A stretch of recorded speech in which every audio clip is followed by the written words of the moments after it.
kining pagkatao pag-usab or born again, naglibog ang usa sa mga inila nga magtutudlo sa balaod nga si Nicodemo.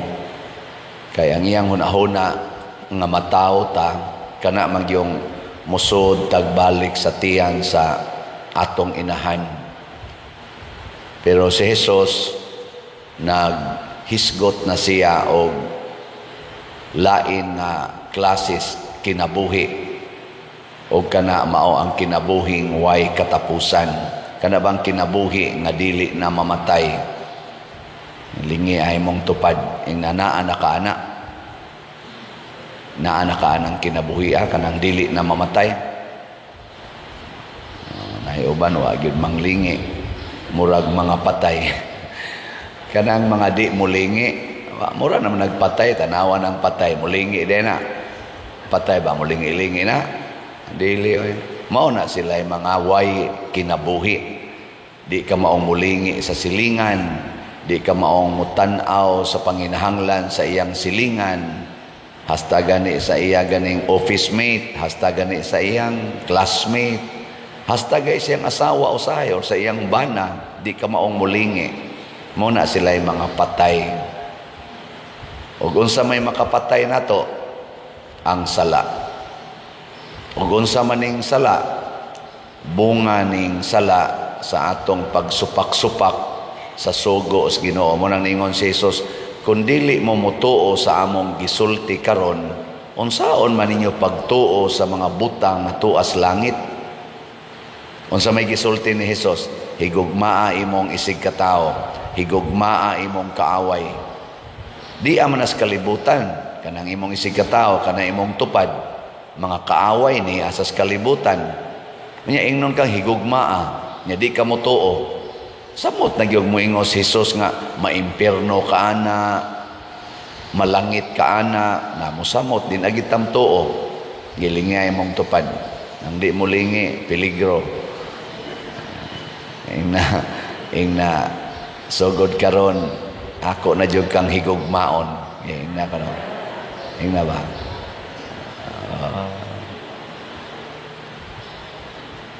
Nagsugod na kuno og baligya og tag 20 ang kilos bugas ni ako no namto ako nabasahan sa DYHP masiguro tong post nga na ako no sa daan bantayan man tinga itong sugod na dinhi sa liluan. Wala pa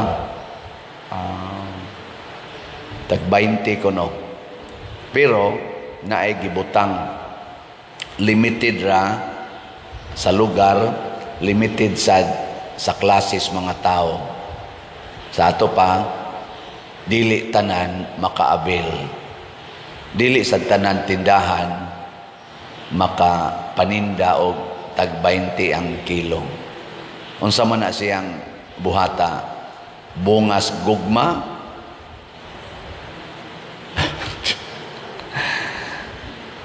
Kay kun gugma para gistanan, pero dili gani para tanan, dili na gugma. Unsa man na siya?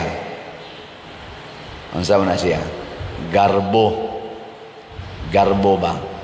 Pagarbo ra gyud nga naatay na baligya nga 20 ang kilos bugas, pero dili di ay tinuod gyud nga 20 ang kilo sa bugas sa Pilipinas.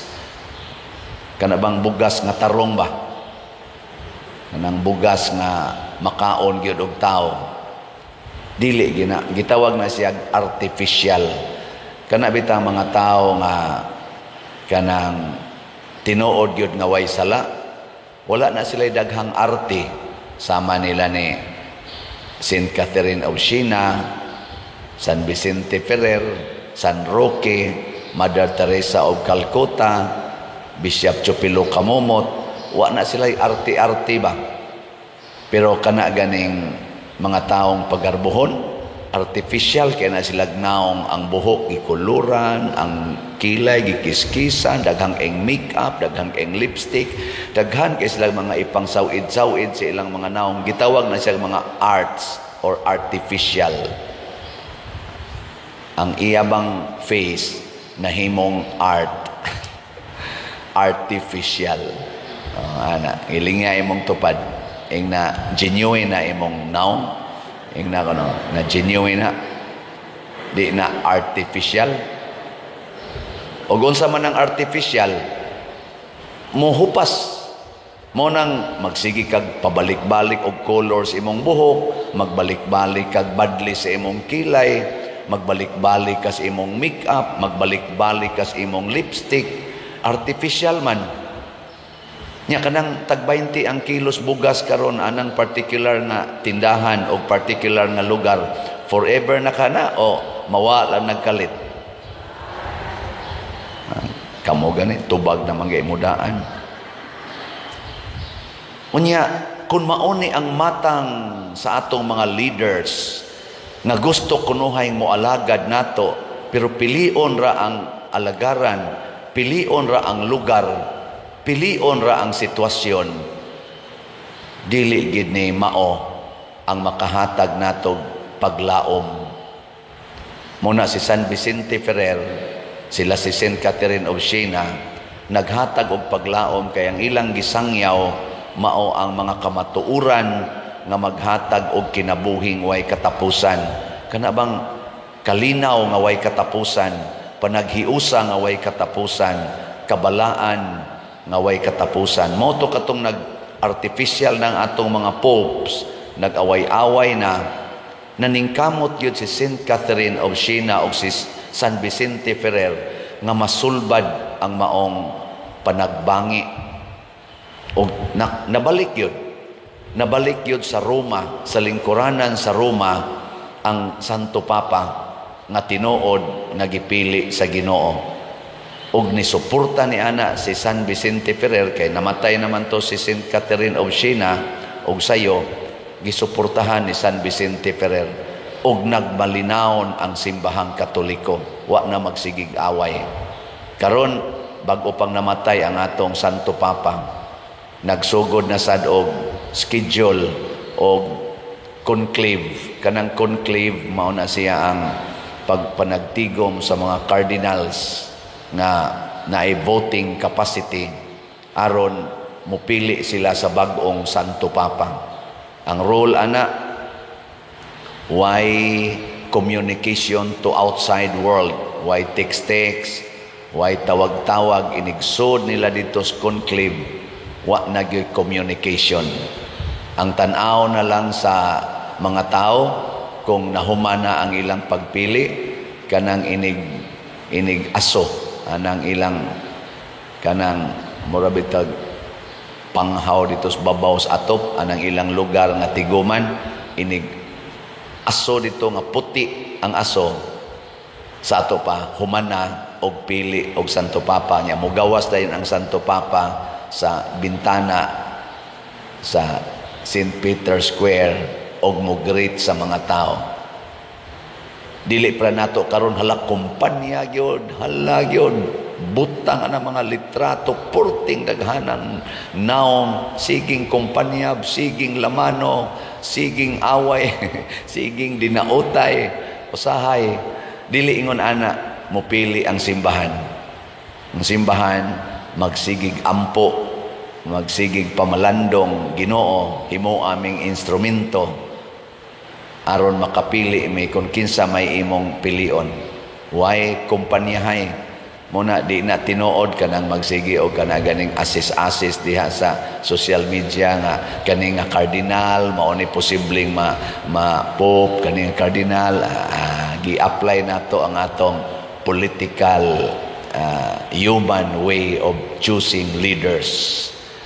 Ang gustos Ginoo, ang iyag yung kabubuton mo'y matuman. Mo nang niingon si Jesus, matao ka pag-usab, basta dili na ikaw mo'y magbuot nimo. Kinsa na may magbuot nimo? Ang Espiritu Santo. Muna si Saint Catherine, gamay lang background, ika-23 ni siya nga anak sa usa ka inahan. 25 sila ka managsuon, naa ni siya kaluha nga ika-24, siya may nagunag katao, 23, nga gawas ang iyang kaluha, pero wa magdugay kayo, namatay to kay, na kuan lagi ka ng na sakit. Nya, nakamanghod pagid sila, o katapusan, ika-25. Kamong maginikanan din kinsa ninyo, bisan sa huna-huna lang, musugot, nga mga anak mo, 25 kabuok. Tasa ka mo? Oh, tanawa. Nilihok na ang inyong huna-huna. Di madawi. Patay tanaw. Di ba? Kay nga naman, dili man ang Ginoo mo'y nagbuot sa tong huna-huna. Kita may nagbuot nato. Munang wala pa ta mataho pag-usab. Mga tao pa ta sa kalibutan. Kanang kita ba'y magbuot ba?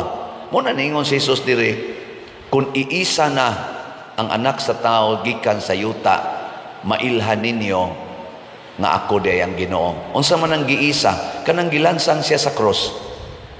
Siya ang Ginoo, siya ang nagbuot sa tibuok universo, langit ug yuta, siya nagbuot ana, pero pagkahimo niyang tao, aron tudluan tag-unsay angay buhaton aning atong pagkatao, ni submit siya og unsay pagbuot sa iyang amahan. Unya kay ang pagbuot sa iyang amahan, magpakamatay man siya para maluwas ta.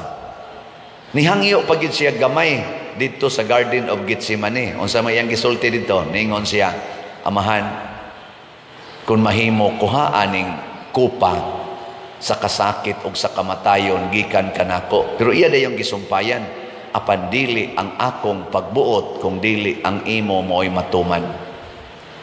Mao sana si San Vicente Ferrer, tumano nato ang kabubuton sa Ginoo mo nang iyang kamot gatudlo sa langit.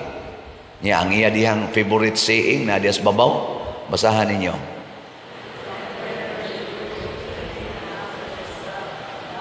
Oh, see, tanawa. Think not of yourself but of God. Sa to padili na jud kitay magbuot. Lilingi ako sabi imong tupad. Inakinsay gabuot ros inyong balay. Nakinsay gabuot. Kinsay gabuot ron unsay imong isulob. Kinsay gabuot ron unsay imong kanon.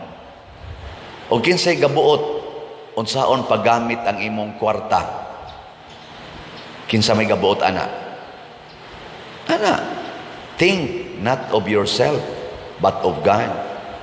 Si Saint Catherine of Siena, 6 years old pa lang, gipakitaan na siya ni Kristo. Nahimo man ni siyang mystic. Ano bang makakita siya sa Ginoo? O gitsultihan siya og unsay angay isuwat. 6 years old, wa ka eskwela. Na siya sekretary nga magsuwat sa iyang nakita o gisultis Ginoo. Gi-explain niya ang mga doktrina sa simbahan, apil ng Bible. Ug mao nang daghan kay siya mga letters pinaagi siyang sekretary. Wa ni siya ka eskwela pero daghan kay gisuwat. Nya 7 years old pa lang siya, may desisyon na siya nga ang iyang kaugalingon i-offer niya sa Ginoo. Ana, adto na siya permi simbahan. Pagka 16 years old, minyoon unta siya sa iyang ginikanan, iya gyung gipakita nga dili siya gustong magminyo. Gisupak niya ang iyang ginikanan. Kay ang Ginoo, kay bao siya ang Ginoo, nagtawag niya nga himuon siyang ulay para sa Ginoo. Motong fasting siya maayo, din siya mukaon. Grabe ka rigorous ang iyang fasting o ang iyang kanang pagsakit siyang kaugalingon. Motong 33 years old namatay na siya. Kay para niya, mas maayo pagpatyo ning lawasag sayo para mabuhi ang akong kalag.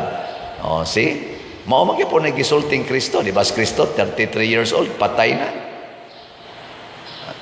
Adi mo to. Giling niya imong tupad. Ing na okay na nimo karon ka mamatay. Ing na kono. Oy, mo simba ko. Kuan pa ka.